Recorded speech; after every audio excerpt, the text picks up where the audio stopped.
Jack Curtis. Jack was a pivotal figure in the entertainment industry here in Arizona for more than 50 years. He was a concert promoter, a songwriter, a record label owner, a music producer, a newspaper entertainment columnist, and a television host. Now, most of us associate Jack's name with being the guy that discovered Alice Cooper and brought him to the world. And a lot of people wonder whether or not Alice would have found the fame and fortune had it not been for Jack Curtis. Jack was also pivotal in the careers of numerous other singers, songwriters, and bands and musicians that also have gone on to acclaim nationwide and worldwide. So here to present the plaque to Dwayne Witten, accepting on Jack Curtis's behalf, please welcome back to the stage John Dixon. So nice. I'm going to do it twice, everybody. And listen, I want to remind you, too, during the intermission, I love tchotchkes, you know, the buttons and pins and stuff. And out in the lobby, there's a wonderful booklet about Lloyd Klingman, the history of Viv Records. And there's also a Jack Curtis pin. So please make sure you get one of those as a memento from those of us who love Jack and Lloyd, and also the Arizona Music and Entertainment Hall of Fame. So I knew Jack also being a young pup and a DJ here, and in, I'm going to say, 1962, I was at Tempe High and spinning records, of all things, before DJs were really the thing.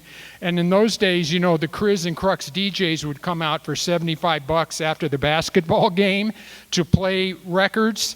And they had one of those little RCA single stack record players, Bakelite, and they just put a stack of records and they used the PA system in the gym, and then they just, you know, drop a record at a time, yakking away in between like I'm doing here.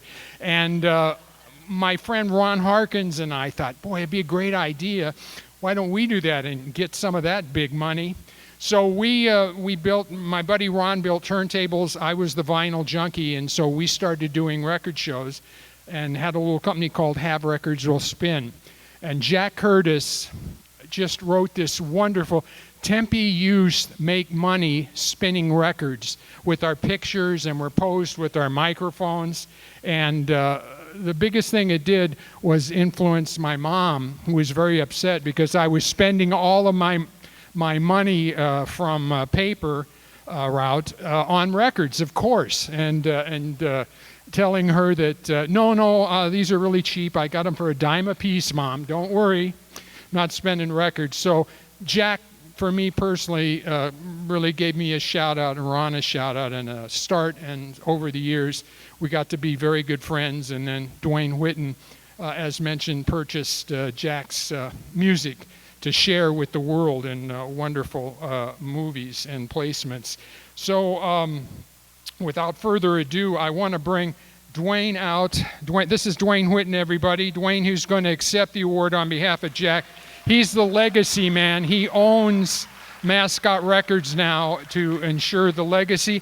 He was also a recording artist with George Washington Bridge. He was a Mascot artist, which is wonderful too. So I will read once again. In recognition of outstanding achievement, major contribution to the entertainment culture in the state of Arizona, Jack Curtis is inducted in the Arizona Music and Entertainment Hall of Fame, July 16th, 2023. Congratulations, Dwayne.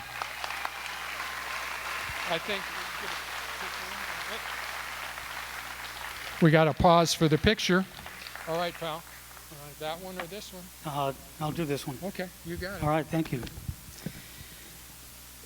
First, I would like to thank Susan Wood for putting the videos together. Thank you, Susan. Yes, really shout out, big videos. Shout out. A lot of work, a lot of work. I'd like to thank Jim West for doing the voiceovers on the videos. And I want to thank John Dixon, who provided a lot of the photos that were used in both the Lloyd Klingman and Jack Curtis presentations. Of note, many of those photos were originally taken by a guy by the name of Johnny Franklin. Yes. Many of you who were around here in the 60s might remember Johnny. He was all over the place, all the time, everywhere, taking pictures of everybody. And the archives that he left of local Phoenix music are truly, truly incredible. There's a good case to be made, I believe, for Johnny Franklin to be in the Hall of Fame as well going forward. So maybe we can work on that. Anyway, thank you all for being here to help honor Calvin Dennis Curtis. His first name was Calvin. He hated it. He couldn't stand the name Calvin. He stopped using it at a very young age. When he was still living in Iowa, he and his brother Ray, and Ray, by the way, was a very well-known personality here in Arizona as well. But Ray, back in Iowa, Ray started calling him Jack, and the name stuck. So after that, Jack continued to use Calvin only on legal documents, but he was known to everybody else as Jack. Jack passed away in February of this year. I can tell you all that he would have been amused, honored, and horrified all at the same time for all the attention that he would have been given by being here.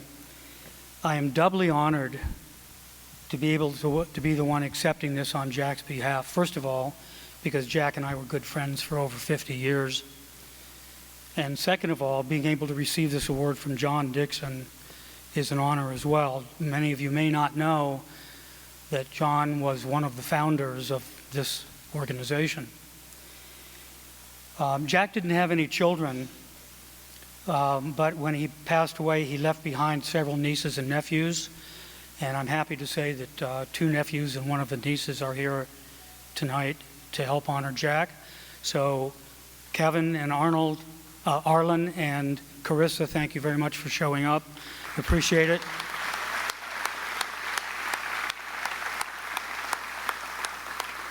It's also very fitting that Jack is inducted with Lloyd Klingman because they were good friends.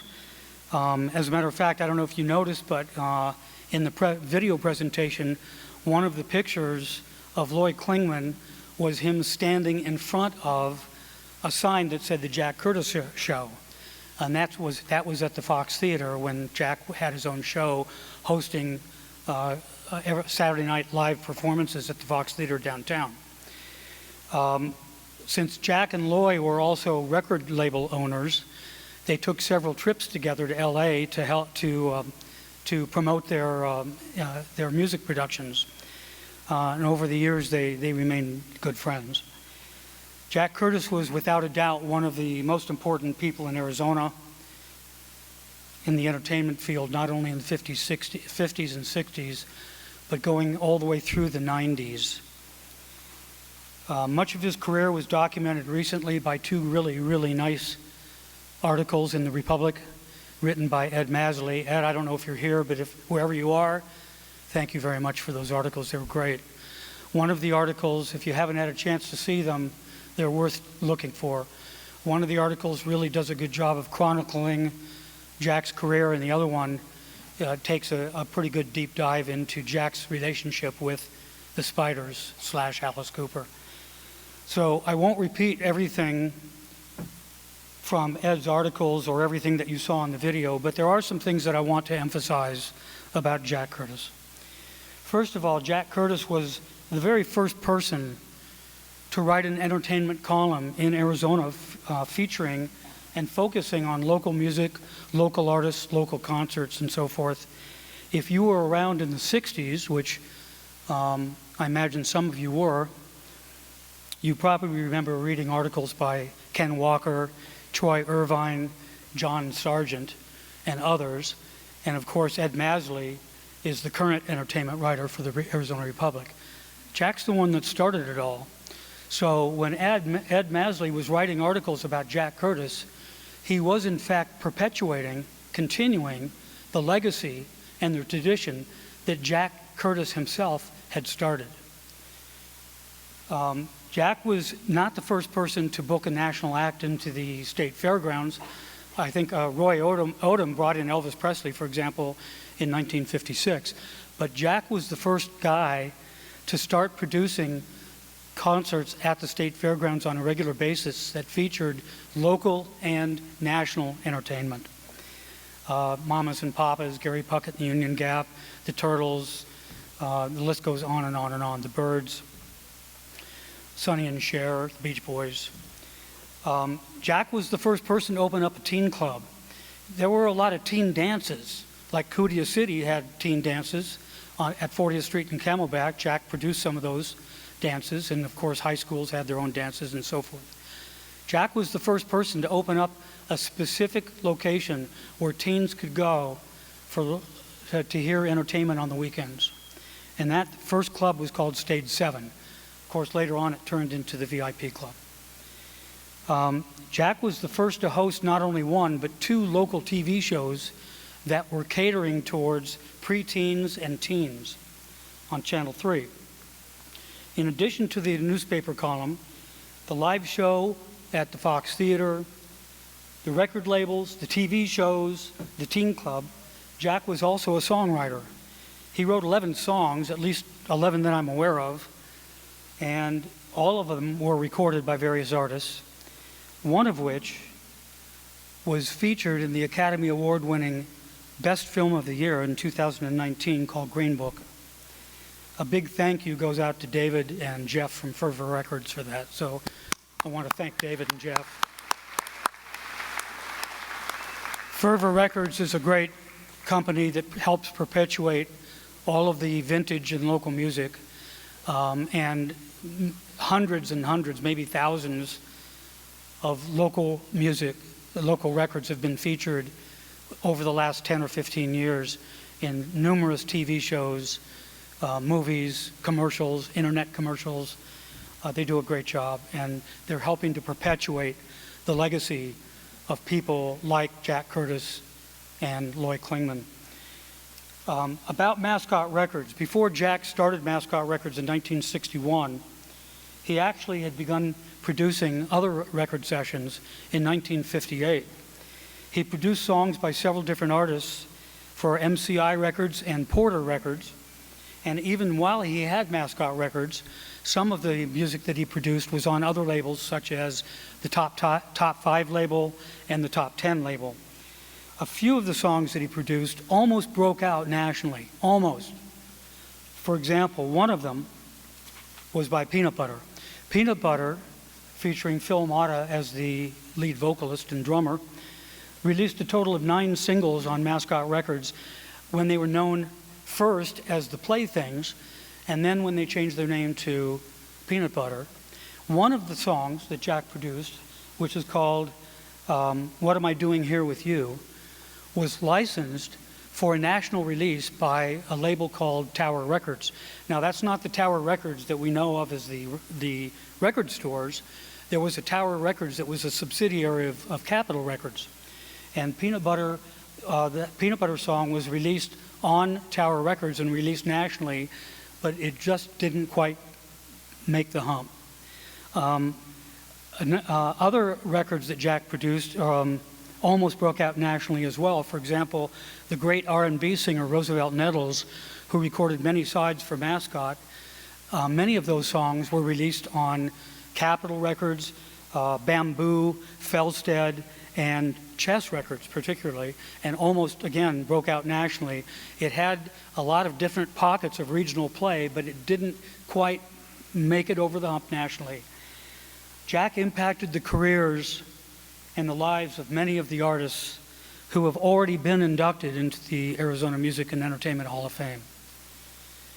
For example, in the early 60s, Jack had an office in a little demo studio on 16th Street called Stage 7 Studios.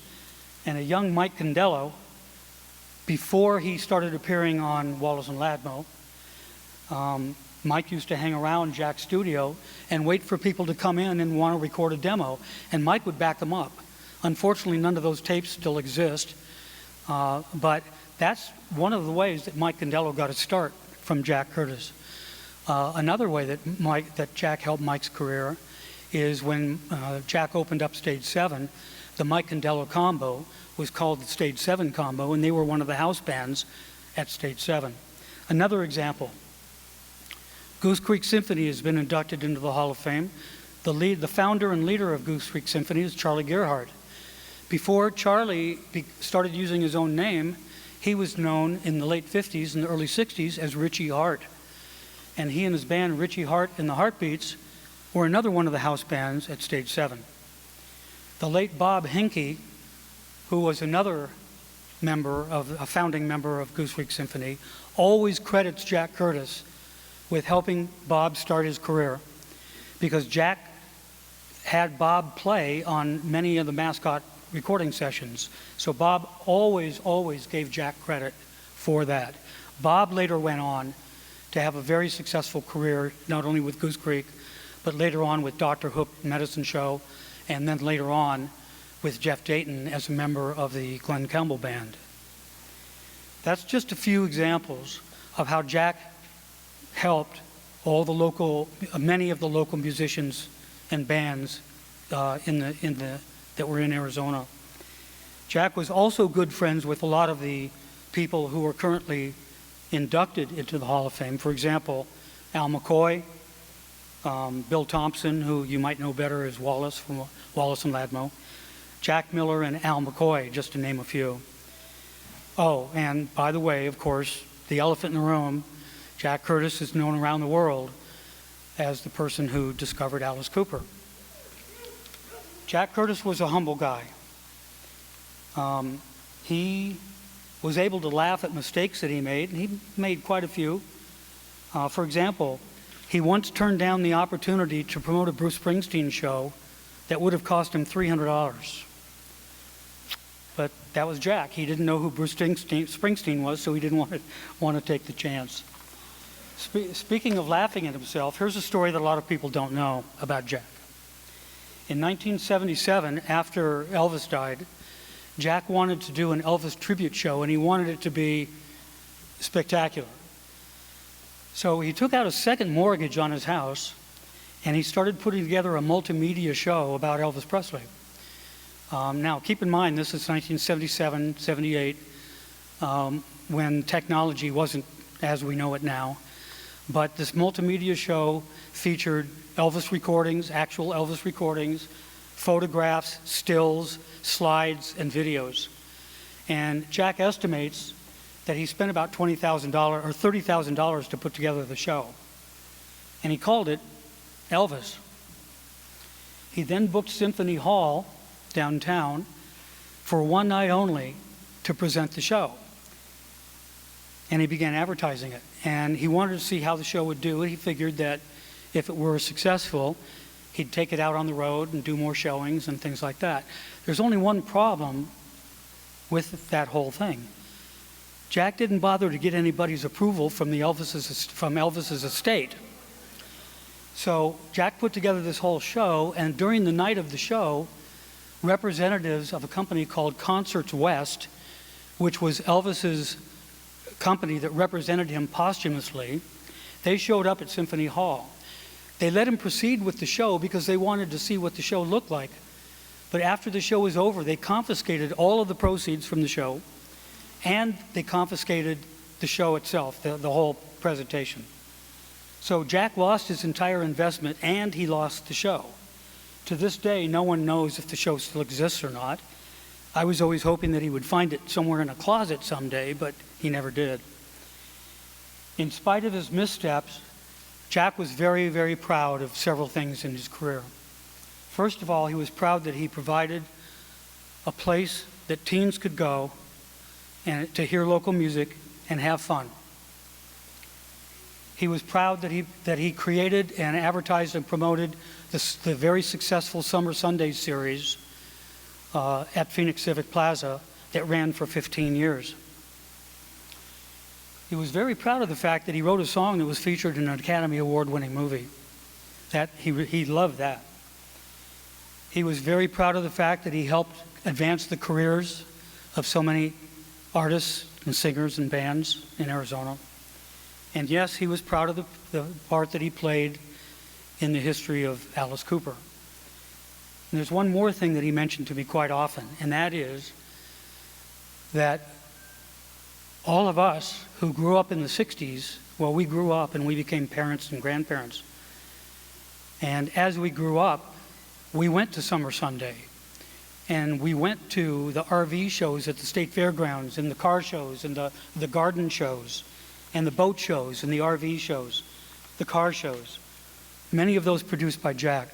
But when we went there, we probably didn't even know that we were still being entertained after all these years by Jack Curtis.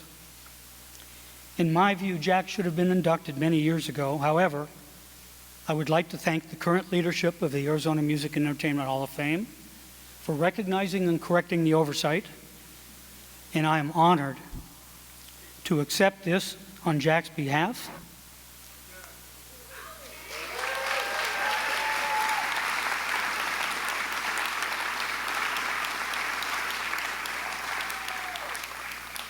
I just wish that he were here to do it himself. Thank you.